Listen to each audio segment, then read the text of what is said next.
Bonjour la famille, j'espère que vous allez tous très bien. Ici Nietzsche le Catalan sur votre écran. Aujourd'hui les gars, on va parler de deux choses.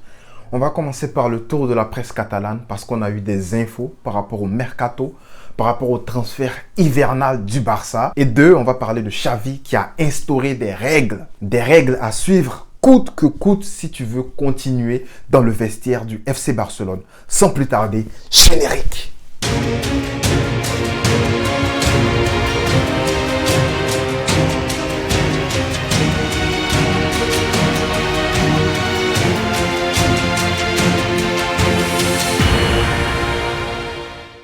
Info numéro 1 les gars, il s'avère que Dani Alves est actuellement en Espagne. Il y aurait une réunion entre Dani Alves et le Barça cette semaine. En fait, ce qui est évoqué dans la presse catalane, c'est que voilà, Dani Alves pourrait terminer sa carrière au FC Barcelone. Il pourrait y avoir une entente entre le Barça et lui parce que Xavi pense que voilà, Dani Alves pourrait apporter quelque chose dans cet effectif-là et aussi d'une autre part encadrer les jeunes. Donc moi, je trouve ça bien en fait, Dani Alves. C'est vrai qu'il est vieux, on sait qu'il est vieux, Dani Alves, mais c'est un vieux pas comme les autres. On le voit avec Zlatan Ibrahimovic qui lui est vieux, mais lui, ça se voit, il entretient mieux son corps que certains autres joueurs qui sont plus jeunes que lui. On a aussi vu qu'il est parti au JO, il a quand même joué, il a aligné plein de matchs, à part que voilà, il a eu des problèmes avec son club. Je crois que c'était Corinthians si je ne me trompe pas. Rectifiez-moi en commentaire si je me trompe, mais j'ai oublié le nom du club brésilien dans lequel il jouait. Mais il a eu des problèmes de salaire, donc il n'a pas pu finir son contrat. Je ne sais pas si c'est São Paulo ou si c'est Corinthians, mais bon, dites-moi ça en commentaire. On a vu qu'Alves est parti sur de mauvaises bases avec Bartomeu. Il n'a pas eu le au revoir qu'il devait avoir en tant que légende du Barça, le joueur le plus titré en fait du Barça, donc qui a joué au Barça. Donc Dani Alves mériterait de revenir au Barça, de se faire ovationner par le contenu de partie, de sortir par la grande porte. Et je pense aussi qu'il pourrait apporter pour les jeunes, il pourrait voilà, être dans le staff après de Xavi, je ne sais pas, mais il pourrait apporter aux jeunes. Deuxième joueur dont la presse parle actuellement, c'est Onana. Et Onana, on le sait bien actuellement, il a eu des problèmes avec la FIFA pour dopage et tout, mais j'espère que voilà, c'est du passé et tout, j'espère qu'il va aller de l'avant. Mais on le sait actuellement, Onana, il est sur les palettes de l'Inter de Milan qui aimerait bien le signer. Mais bon, le Barça continue de pister Onana qui est aimé par le staff de Xavi. Voilà, je sais pas, il s'appelle De La Fuente, quelque chose comme ça, mais l'entraîneur des gardiens qui est venu avec Xavi là, il a coaché Onana à la Masia. On sait bien Onana, il est passé par la Masia. Du coup, il aimerait revoir Onana au sein de l'effectif. Donc ça serait bien. Moi, je pense qu'Onana au Barça, ça serait une très bonne chose. Il est jeune, il a encore du temps devant lui. Et voilà, il a le temps pour apprendre, pour progresser. Il connaît le jeu que le Barça veut jouer, la construction depuis le gardien. Donc il connaît ce jeu-là. Donc moi, je pense qu'Onana, ça serait une très bonne recrue au Barça. Mais bon, comme je le dis, il est sur les palettes de l'Inter. On ne va pas trop s'approfondir sur ce sujet-là. Mais on va attendre que ça se concrétise avant de faire peut-être une vidéo sur Onana. Et en dernier lieu, on va parler de Samuel Umtiti qui est lui encore une fois de plus sur les palettes de Benfica. Voilà, Benfica aimerait avoir Samuel Umtiti en prêt à partir de décembre jusqu'à la fin de l'année.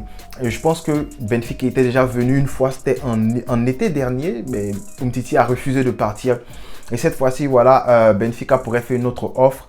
Lorsqu'ils viendront jouer au Camp Nou, j'espère qu'on va les taper ces gars-là, mais lorsqu'ils viendront jouer au Camp Nou, ils vont profiter pour faire une offre au Barça pour le prêt de Samuel Umtiti. Je pense qu'Umtiti devrait franchement prendre cette offre les plus parties, voilà, parce qu'il est fatigant. Frérot, ça marche pas, on ne veut pas te faire jouer, personne ne veut te faire jouer, va jouer ailleurs.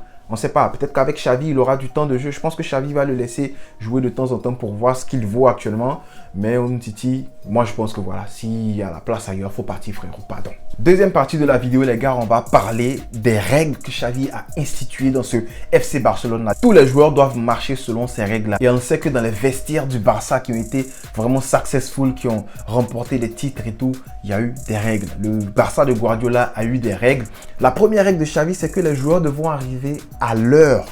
Et quand je dis à l'heure là, c'est pas à l'heure de l'entraînement, c'est 1h30 avant le début de l'entraînement. En fait, Xavi a mis ça en place parce qu'il veut que les joueurs mangent ensemble, prennent le petit déjeuner ensemble et qu'ils aient le temps de parler entre eux-mêmes, mais aussi parler avec les membres du staff. Il veut aussi utiliser ce temps-là pour avoir des discussions individuelles avec certains joueurs. Et c'est normal ça parce que dans une équipe, les gars, chaque joueur a sa façon de s'entraîner, chaque joueur a sa façon de s'étirer, tout ce genre de trucs-là. Et il faut que tu aies le temps de discuter avec ton coach ou avec le staff technique pour savoir ce qui marcherait avec toi. C'est pas lors de l'entraînement principal que tu vas venir poser d'autres questions qui ne sont pas en rapport avec la stratégie, des trucs comme ça. Donc les 1h30 avant là, moi je trouve ça Parfait. J'espère que Dembélé sera là. Dans la règle numéro 1, Xavi a dit que le staff technique devra être là 2 heures à l'avance pour montrer l'exemple.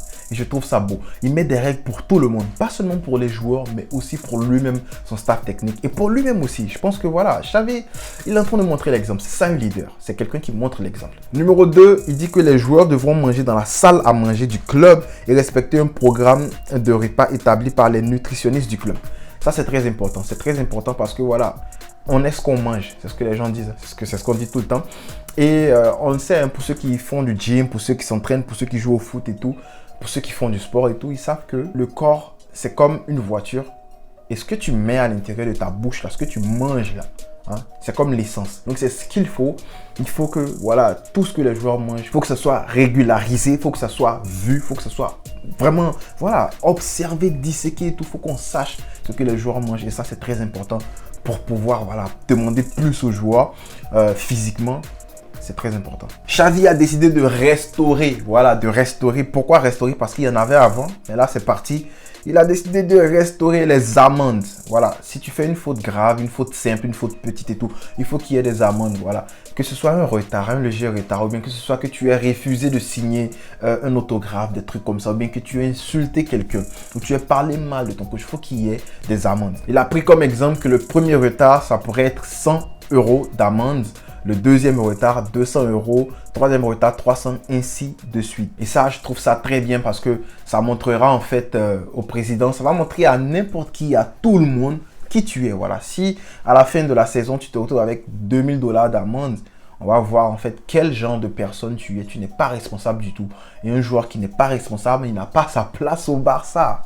C'est simple. Quatrième règle, les gars, c'est interdiction de rentrer après minuit chez toi à 48 heures de ton match.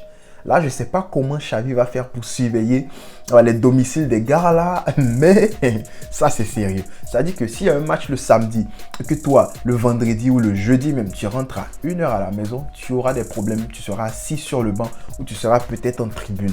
Ça, c'est bien pour les gars qui aiment faire Twitch, là, les Agüero, ou bien les Dembous qui aiment jouer à la PS4. Non, mais sérieux, je pense que pour être plus sérieux, c'est très bien tout ça. 5. Pour les voyages en privé, les joueurs doivent avertir le club avant de prendre un vol, bien avant d'acheter un billet, des trucs comme ça. Il faut avertir le club plusieurs jours à l'avance ou plusieurs heures à l'avance. Et primordial, il faut obtenir le feu vert du coach. Pareil qu'il y a même Piqué qui a annulé, selon Copé, hein, Piqué a annulé une interview qu'il avait à Madrid. Je pense que c'est cette semaine ou la semaine prochaine à cause des nouvelles règles de Xavi. Voilà. Tout le monde va y passer. Il n'y a personne qui va dire voilà, Xavi c'est mon pote et tout. Les gens qui vous disaient non, que Xavi va caresser dans le sens du poil ses potes et tout. Non. Piqué a annulé son interview du côté de Madrid à cause de Xavi. Voilà. Piqué, il était assis sur le banc, il regardait l'entraînement hier. Même s'il était blessé, il n'était pas chez lui en train de faire Twitch. 6, les gars, Xavi dit que les joueurs sont des ambassadeurs du club et ils doivent montrer l'exemple. Ils doivent être respectueux envers le public, notamment vis-à-vis des fans. Et ça, c'est important. Parce que sans les fans, il n'y a pas de Barça. Si les fans arrêtent de regarder vos matchs, c'est fini, il n'y a pas de Barça. C'est pour ça que c'était très dangereux que la tendance au stade diminue. Qui voulait aller payer 200 balles pour aller regarder le Coman Bowl? Qui voulait payer tout cet argent-là pour aller se faire humilier, pour aller voir son équipe se faire humilier contre Alaves ou Levante, des trucs comme ça? Non mais franchement. Donc il faudrait être respectueux hein, vis-à-vis des fans, que ce soit au stade ou à l'extérieur du stade. Toujours respectueux vis-à-vis des fans. Et en dernier, Xavi a dit retour à la méritocratie. Xavi fera jouer seulement ceux qui le méritent, hein, tous les joueurs qui méritent, c'est-à-dire ceux qui vont s'entraîner le mieux et qui vont mettre le plus d'engagement dans leur travail. Donc c'est-à-dire que fini les entraînements où les gars se mettent de loin, ils tapent les lucarnes, ils rigolent, ils sont sur les téléphones et tout. J'ai même vu qu'il y avait une règle où il a dit que plus de téléphones au sein de la cuitat. C'est fini ça. C'est fini. Donc, Riqui Puig avec Mr. Selfie, on aime bien voir tes selfies, mais c'est fini. Maintenant, c'est entraînement sur entraînement. Allez regarder les entraînements du Bayern, de City. Vous allez voir les gars, ça badine pas, ça rigole pas. Mais nous, là, quand les gars s'entraînent, tu vois les dents partout, ils rigolent. Le lendemain d'une grosse défaite, même la porte, il était fâché parce qu'on avait perdu contre Benfica. Et dans le bus, Riqui Puig jouait un jeu avec Alba, si je ne me trompe pas, Alba, Piqué. Puis je sais plus c'était qui le quatrième. Donc avec Xavi, il n'y a plus de ça. Voilà. On rigole plus. Tu mets de l'intensité à l'entraînement si tu veux jouer le samedi ou le dimanche ou le mercredi. Par contre, on ne veut pas jouer les jeudis, les gars. Donc, qualifiez-vous pour le prochain tour de la Ligue des Champions. Donc, ceux qui ne se sont pas bien entraînés avec beaucoup d'intensité ou d'engagement, ils seront sur le banc ou bien, pire, en tribune. Aussi, il y avait d'autres règles comme le contrôle des activités extra-sportives.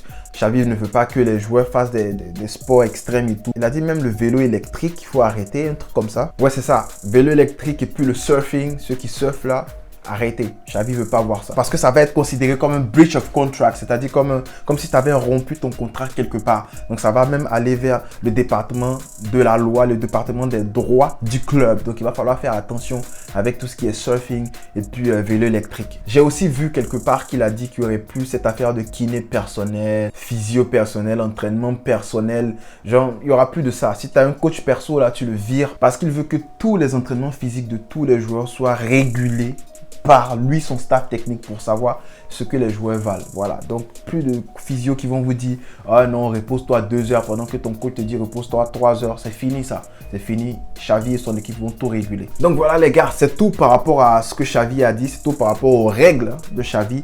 Moi je trouve ça bien, je trouve ça bien qu'il y ait des règles dans une équipe comme le FC Barcelone et c'est très normal. Hein. C'est très normal, je pense que là on revient à la normale. C'est pas censé être un exploit parce que tout club qui se respecte, toute équipe qui se respecte est censée fonctionner avec des règles. Donc pour moi, je suis super hype que Xavi soit au sein de cette équipe-là. Je suis très content qu'il soit à la tête de l'équipe-là. Et puis ça se voit que il comprend où est le problème du Barça et je pense qu'il va pouvoir y remédier. Franchement, là, je suis trop pressé de voir le premier match du Barça contre l'Espagnol Barcelone. Trop hype. Mais bon, dites-moi en commentaire qu'est-ce que vous pensez de ces règles-là, les règles de Xavi. Est-ce que vous pensez que les joueurs seront en mesure de respecter cela? Pourquoi pas? Et dites-moi de toute façon si vous êtes d'accord ou pas. Voilà. Donc on se retrouve demain pour la suite de l'actualité sur Mitchell Catalan. Merci à tous. Pesca el Barça.